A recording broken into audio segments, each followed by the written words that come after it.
اسجد اور کومل میں بہت گہری محبت ہے۔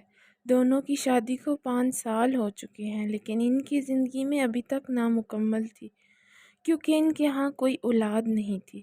پھر بھی انہیں یقین تھا کہ اللہ کی رحمت سے نا امید نہیں ہونا چاہیے، وہ ذات ضرور کرم کرے گی۔ دونوں کے مابین اتنی محبت ہے کہ ایک وہ ایک دوسرے کے بغیر نہیں رہ سکتے۔ بچے کی عدم موجودگی کی وجہ سے اسجد کے والدین بعض اوقات کومل کو طعنہ دیتے ہیں اور وہ بھی چپ چاپ سن لیتی ہے، کیونکہ اسے پتہ تھا کہ ہر ماں باپ کی خواہش ہوتی ہے کہ ان کے بیٹے کے ہاں بچہ ہو۔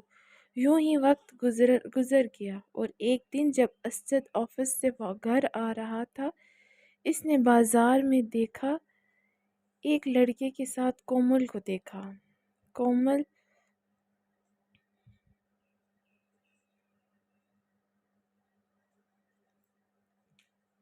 اور لڑکا بہت خوش دکھائی دے رہے تھے اور ایسا لگتا تھا کہ دونوں کافی عرصے سے ایک دوسرے کو جانتے ہیں۔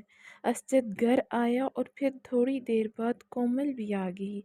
جیسے ہی کومل پہنچی، اسجد نے اس سے پوچھا، کومل کہاں گئی تھی؟ کومل نے ہنستے ہوئے کہا، میں بازار میں کچھ گھریلو سامان لینے گئی تھی۔ یہ سن کر اسجد کو تھوڑا سا غصہ آیا، لیکن اس نے کومل سے کچھ نہیں کہا۔ اس کے بعد اسجد کومل کو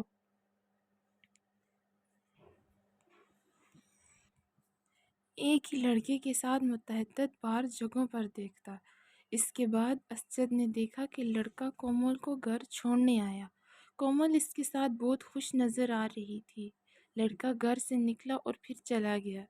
اسجد کا دل بہت دکھی تھا، لیکن کومل کے کھونے کے خوف سے اس نے اس سے کچھ نہیں کہا۔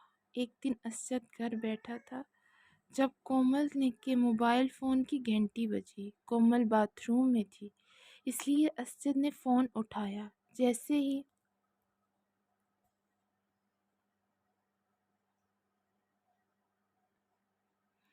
ہی اسجد نے فون اٹھایا، دوسری طرف سے آواز آئی، ہیلو اسجد، میں جلدی ہی گھر آ رہا ہوں، مجھے کچھ اہم بات کرنی ہے۔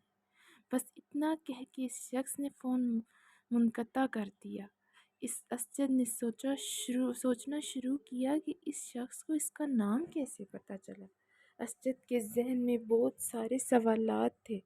اسجد کو لگا کہ شاید یہ وہی آدمی ہے جس کے ساتھ کومل اکثر باہر جاتی ہے۔ اسجد کو لگا کہ شاید کومل اس سے طلاق لینا چاہتی ہے۔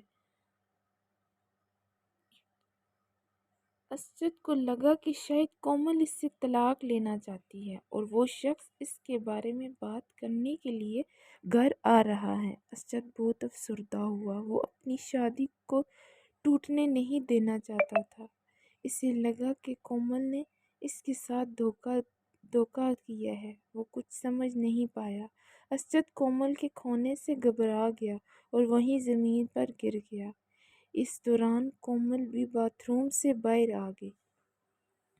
اس نے اسجد کو اٹھایا اور پوچھا، تمہیں کیا ہو گیا ہے؟ کیا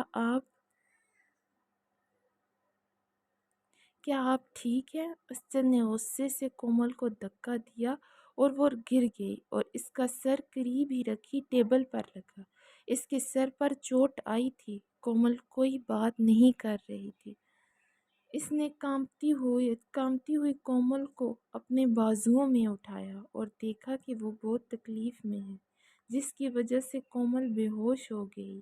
اسجد بہت خوفزدہ ہوا جب اس نے دیکھا کہ کومل کے ہاتھ میں ایک خط تھا۔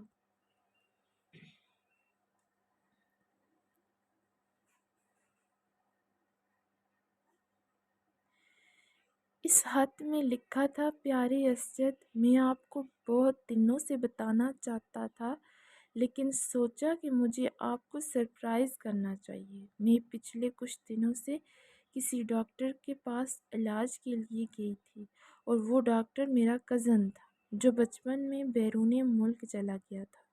اس نے میرا علاج شروع کیا اور میں دوبارہ سے 2 ماہ سے حاملہ ہوں۔ آج میں نے اس کزن کو اپنے کھانے پر بلایا ہے۔ آپ اس سے مل کر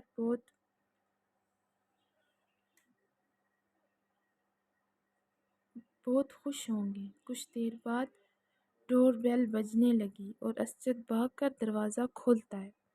کومل کا کزن وہاں دروازے پر کھڑا ہوا ہے اور وہ کہتا ہے، اسجد، میں صابر ہوں، کومل کا بھائی، آپ کیسے ہو؟ تبھی اس کی نگاہ کومل پر پڑتی ہے جو خون میں لپٹی ہوئی زمین پر پڑی تھی۔ صابر کومل کو اسپتال لے گیا اور وہاں کوما میں چلی گئی۔ کومل اپنے بچے کو بھی کھو دیتی ہے۔ اسجد اس سے معافی مانگنا چاہتا ہے لیکن کومل ابھی بھی کوما میں ہے۔ ایک چھوٹی سی غلطی سے کومل اور اسجد کی زندگی اس موڑ تک آ گئی کہ یہ کہانی ہمیں بہت کچھ سکھاتی ہے۔ ہمیں گہرے رشتے میں کسی نتیجے پر پہنچنے سے پہلے اپنے ساتھی سے بات کرنی چاہیے۔ ہم سب میں خامیاں ہیں، لیکن اپنے ساتھی کو قصوروار ثابت کرنے سے پہلے اچھی طرح سے جانچ پڑتال کریں، اور سب سے اہم بات، اس سے کھل کر بات کریں۔ جو آپ دیکھتے یا سنتے ہیں وہ ضروری نہیں کہ سچ ہو۔ اگر آپ کو ہماری کہانی پسند آئی ہو تو ہمارے چینل کو سبسکرائب اور لائک کیجیے گا۔ شکریہ۔